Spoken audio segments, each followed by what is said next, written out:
How आज Shao हुआ और बाकी सब लोग अपने आप घुटनों पर गिर जाते हैं। किसी में भी खड़े रहने की हिम्मत नहीं होती। आज शाओ हुआ डर के मारे कांपते हुए अपनी बहन से पूछती है कि सिस्टर आखिर ये आदमी किस रेलम में है, इसका प्रेशर इतना ज्यादा क्यों है। आई फे हाउ बुरी तरह से डरते हुए बताती है कि ये पीक वू वोंग रेलम का एक्सपर्ट है और ये कोई आम कल्टिवेटर नहीं है, ये ओल्ड एरा से सील किया गया एक ओल्ड मॉन्स्टर है। जी लिए वैन अपनी आंखें खोलता है और आसपास देखते हुए कहता है कि आखिर कितने साल गुजर गए, मैं इस अंधेरी और बिना सूरज वाली जगह पर कितने सालों से कैद था। जी वू मिंग अपने एंसेस्टर के सामने डरते हुए घुटनों पर बैठ जाता है और कहता है कि सीनियर, मैं ग्रेट झाओ एम्पायर का क्राउन प्रिंस हूँ। आप ओल्ड एरा के एक बहुत बड़े जीनियस हैं। आज आप अपनी सील तोड़कर बाहर आए हैं, ये वाकई में एक बहुत खुशी की बात है। पर आपका इस तरह से आकर हम जूनियर्स को अपने प्रेशर से दबाना और बुली करना, क्या ये रूल्स के खिलाफ नहीं है। जी लिए वैन उसकी बात सुनकर जोर से हंसता है और अपनी ऑरा को और ज्यादा बढ़ाते हुए कहता है कि रूल्स, यहाँ पर मैं ही रूल्स हूँ। उसकी इस बात से सब लोग डर जाते हैं। तभी जी लिए वैन की नजर लिन फैंग पर पड़ती है। वहाँ पर मौजूद हर एक इंसान घुटनों पर बैठा था, पर सिर्फ लिन फैंग अकेला अपनी जगह पर बिल्कुल सीधा और शांत खड़ा था। जी लिए वैन हैरान होकर कहता है कि ओ, एक अंधा लड़का मेरे इस पीक वू वोंग के प्रेशर को रोकने की हिम्मत रखता है। जी लिए वैन लिन फैंग को घूरता है और गुस्से में पूछता है कि अंधे लड़के, क्या तुम मेरे आगे झुकने के लिए तैयार हो या नहीं। लिन फैंग बिना किसी डर के उसकी आंखों में देखता है और बहुत ही कोल्ड टोन में जवाब देता है कि मैं नहीं झुकूंगा। ये जवाब सुनकर वहाँ मौजूद बाकी सभी लोग डर से पागल हो जाते हैं। एक आदमी चिल्लाता है कि ये लड़का जरूर पागल हो गया है, इसने एक पीक वू वोंग एंसेस्टर को मुंह पर इनकार कर दिया, क्या इसको अपनी जान प्यारी नहीं है। आई शाओ हुआ भी हैरत से देखती है कि ये अंधा लड़का इस हद तक जिद्दी कैसे हो सकता है। जी लिए वैन का गुस्सा आसमान पर चला जाता है। वो कहता है कि बहुत अच्छे, बहुत साल गुजर गए हैं जब किसी ने मुझसे इस तरह बात करने की हिम्मत की हो। अगर तुम नहीं झुकोगे तो मैं तुम्हें झुकाऊंगा। जी लिए वैन अपना हाथ आगे करता है और अपनी पूरी पावर के साथ एक बहुत ही मैसिव इनविजिबल प्रेशर लिन फैंग पर डालता है ताकि उसकी हड्डियां टूट जाएं और वो जमीन पर गिर जाएं। पर लिन फैंग अपनी जगह से 1 इंच भी नहीं हिलता। उसकी तलवार उसके हाथ में होती है और वो कहता है कि एक स्वॉर्ड कल्टिवेटर की हड्डियां टूट सकती हैं, पर वो कभी किसी के आगे झुक नहीं सकता। इसी वक्त लिन फैंग के दिमाग में एक और झटका लगता है। सिस्टम की आवाज आती है, मेमोरी अनलॉक्ड 40%। लिन फैंग अपनी तलवार को दोनों हाथों से पकड़ लेता है। उसकी बॉडी से एक ऐसी खतरनाक और अजीब सी स्वॉर्ड ऑरा निकलती है जो जी लिए वेन के प्रेशर को बिल्कुल खत्म कर देती है। लिन फैंग जोर से अनाउंस करता है कि मैं लिन फैंग यहाँ हूँ। किसकी हिम्मत है जो मेरे सामने खुद को इनविंसिबल कहने की कोशिश करे। वो अपनी तलवार को सीधा जी लिए वेन की तरफ पॉइंट करता है और अपनी टेक्निक का नाम बोलता है, झान थियान थर्ड स्वॉर्ड, लू शेन यानी गॉड स्लॉटरिंग। जैसे ही लिन फैंग ये टेक्निक एक्टिवेट करता है, उसकी तलवार से एक बहुत ही मैसिव, कलरफुल और डिस्ट्रक्टिव स्वॉर्ड एनर्जी निकलती है जो चारों तरफ फैलने लगती है। जी लिए वैन इस स्वॉर्ड एनर्जी और इस स्वॉर्ड इंटेंट को महसूस करके बुरी तरह से कांपने लगता है। उसकी आंखों में डर साफ नजर आने लगता है। वो चिल्लाता है कि ये स्वॉर्ड इंटेंट, ये कैसे हो सकता है। ऐसी अल्टीमेट स्वॉर्ड इंटेंट एक अंधे लड़के के पास कैसे आ सकती है। जब वो लिन फैंग का नाम और उसकी ऑरा को पहचानता है तो उसके होश उड़ जाते हैं। वो डर के मारे पीछे हटते हुए चिल्लाता है कि लिन फैंग, नामुमकिन, तुम लिन फैंग नहीं हो सकते। पर लिन फैंग का वो खतरनाक अटैक सीधा जी लिए वैन को जाकर लगता है। एक बहुत बड़ा धमाका होता है और जब धुआं हटता है तो पीक वू वोंग लेवल का जी लिए वैन बुरी तरह से जख्मी होकर लिन फैंग के सामने जमीन पर घुटनों के बल गिरा होता है। वहाँ खड़े बाकी सभी लोग ये शॉकिंग सीन देखकर पूरी तरह से स्पीचलेस हो जाते हैं। उन्हें यकीन नहीं होता कि एक पीक वू वोंग लेवल का एंसेस्टर एक ही स्वॉर्ड स्ट्राइक में हार गया। इस जीत के फौरन बाद एरिना के सेंटर से एक बहुत ही massive golden pillar of light आसमान की तरफ जाता है। हवा में बड़े बड़े गोल्डन लफ्जों में लिखा आता है, इनविंसिबल हार्ट रिमोल्डेड। लिन फैंग उस एरिना के बिल्कुल सेंटर में खड़ा होता है और उसकी कल्टीवेशन एक बार फिर से आसमान को छूने लगती है। उसकी पावर वूशी से जोंगशी, फिर वू वोंग, फिर अर्ली स्टेज वू वोंग, मिड स्टेज वू वोंग, लेट स्टेज वू वोंग और आखिर में वो सीधा पीक वू वोंग रेलम में पहुंचकर रुकती है। वहाँ खड़े कल्टिवेटर्स डर और हैरत से पागल हो रहे थे। एक आदमी चिल्लाता है कि 1 सेकंड पहले ये लड़का वू वोंग के प्रेशर से दब रहा था और अगले ही सेकंड इसने एक कदम आगे बढ़ाया और खुद एक इनविंसिबल पीक वू वोंग बन गया। जी लिए वैन जमीन पर बैठे हुए पागलपन में जोर जोर से हंसने लगता है। वो लिन फैंग की तरफ इशारा करके कहता है कि लिन फैंग, हा हा हा, लिन फैंग, तुम आखिर इस हालत तक कैसे पहुंच गए। तुम हार गए, तुम जैसा मॉन्स्टर भी हार गया। आखिर वहाँ पर ऐसा क्या था।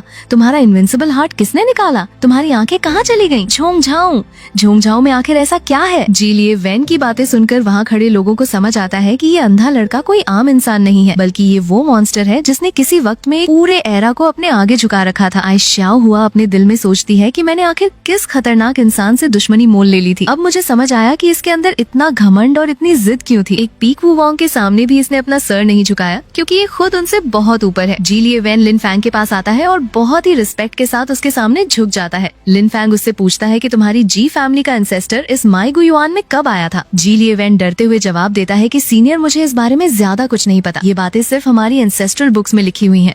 मेरे पास अपने एंसेस्टर को जगाने के लिए ये ब्लड जेडे था। मैं तो ये समझ रहा था कि मैं खुद को इतना पावरफुल बना लूंगा कि मुझे अपने एंसेस्टर की जरूरत नहीं पड़ेगी और मैं उनसे आगे निकल जाऊंगा। पर आज आपकी पावर और आपकी स्वॉर्ड इंटेंट देखकर मुझे एहसास हुआ कि मैं तो सिर्फ एक कुएं का मेंढक हूँ जिसे आसमान की बुलंदी का कोई अंदाजा नहीं है। लिन फैंग बहुत ही शांत आवाज में कहता है कि मैं खुद पर्सनली जी फैमिली जाकर इन सब बातों का पता लगाऊंगा। जी लिए वैन फौरन कहता है कि सीनियर, आप परेशान ना हो। जी फैमिली का एक एक इंसान आपको वो सब बताएगा जो उन्हें पता होगा। कोई आपसे कुछ नहीं छुपाएगा। वहाँ पर मौजूद बाकी सभी कल्टिवेटर्स भी लिन फैंग के सामने घुटनों पर बैठकर उसको सीनियर लिन कहकर पुकार रहे थे। एक आदमी आगे आकर कहता है कि सीनियर लिन, मैं वोंग टेंग हूँ और मेरे फादर। पर लिन फैंग उसकी बात पर बिल्कुल ध्यान नहीं देता और उसको इग्नोर करके आई फे हाओ की तरफ चलने लगता है। आई शाओ हुआ फौरन आगे आती है और अपने किए पर शर्मिंदा होते हुए लिन फैंग से माफी मांगती है। वो कहती है कि सीनियर, मैं बहुत बड़ी बेवकूफ थी, मैंने आपको पहचाना नहीं। प्लीज मेरी इन गलतियों को माफ कर दे और मेरे साथ वैसा सलूक ना करें जैसी मैं हूँ। आई फे हाओ भी आगे आती है और बहुत ही रिस्पेक्ट के साथ अपना व्हाइट जेडे पेंडेंट लिन फैंग को देती है।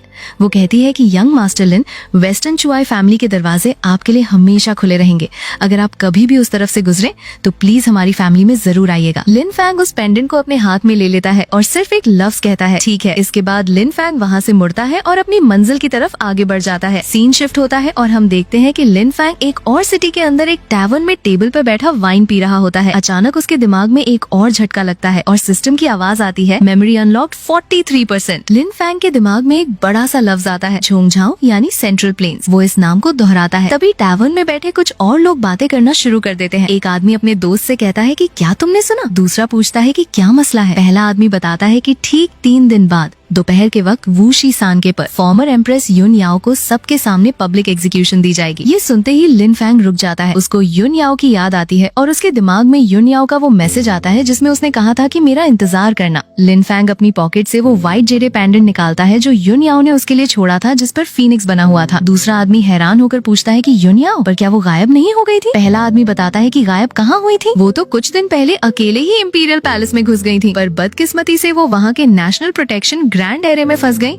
और एम्प्रेस युनशी ने उनको पकड़ लिया। अब नए ऑर्डर्स आ चुके हैं जिसके मुताबिक 7th मंथ की 7th डेट को इंपीरियल सिटी के मेरिडियन गेट पर उनको खुले आम मौत की सजा दी जाएगी। ये सारी खबर सुनते ही लिन फैंग के चेहरे पर एक अजीब सा गुस्सा और टेंशन आती है। वो उस ग्लास को टेबल पर जोर से रखता है और फौरन अपनी जगह से उठकर वहाँ से तेजी से निकल पड़ता है। लिन फैंग हवा में बहुत तेजी से उड़ते हुए माउंटेन्स और रिवर्स को क्रॉस करता है और आखिरकार ग्रेट शिया इंपीरियल सिटी के बाहर पहुँच जाता है। सिटी का नजारा बहुत ही बड़ा और ग्रैंड था, पर आज वहाँ का माहौल बहुत टेंस था। सिटी के बड़े से साउथ गेट के सामने बहुत सारे हैवीली आर्म्ड गार्ड्स और सोल्जर्स की पूरी आर्मी खड़ी हुई थी। जैसे ही लिन फैंग उस गेट की तरफ चलना शुरू करता है, उन गार्ड्स का लीडर अपनी स्पीयर आगे करके जोर से चिल्लाता है कि रुक जाओ, तुम कौन हो? आज इंपीरियल सिटी में मार्शल लॉ लगा हुआ है और किसी को भी अंदर आने की इजाजत नहीं है।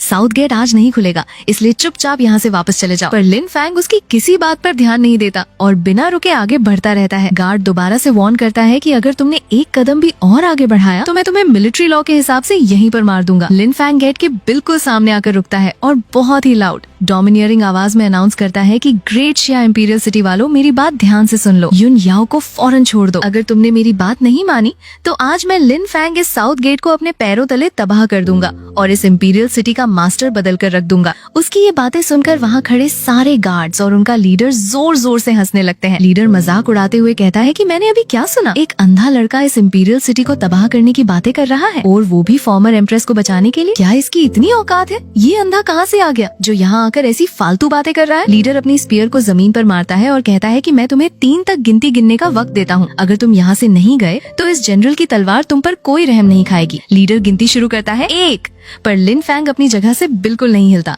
लीडर कहता है कि लगता है तुम्हें अपनी मौत का डर नहीं है, पर जैसे ही वो लीडर लिन फैंग की ऑरा को ध्यान से महसूस करता है, उसके चेहरे का रंग उड़ जाता है, उसकी आंखें फटी की फटी रह जाती हैं और वो डर के मारे चिल्लाता है कि पीक वू वोंग, ये सफेद बालों वाला अंधा लड़का तो पीक वू वोंग है। इससे पहले कि लीडर दो बोल पाता, लिन फैंग अपनी तलवार निकालता है। वो सिर्फ एक बार अपनी तलवार को हवा में स्विंग करता है और उसमें से एक ऐसी खतरनाक और मैसिव स्वॉर्ड ऑरा निकलती है जो उस पूरे गेट पर खड़े गार्ड्स की आर्मी को हवा में उड़ाते हुए दूर फेंक देती है। एक ही झटके में वे सारे गार्ड जमीन पर गिरकर ढेर हो जाते हैं और लिन फैंग के लिए रास्ता क्लियर हो जाता है। अब सीन शिफ्ट होता है और हम इंपीरियल सिटी के अंदर का एग्जीक्यूशन प्लेटफॉर्म देखते हैं। ये एक बहुत ही बड़ा और खुला एरिया था जहाँ पर सेंटर में एक मैसिव वुडन क्रॉस लगा हुआ था। उस क्रॉस के साथ फॉर्मर एम्प्रेस युन याओ को मोटी मोटी जंजीरों से बांधा गया था। उसकी हालत बहुत वीक और खराब लग रही थी।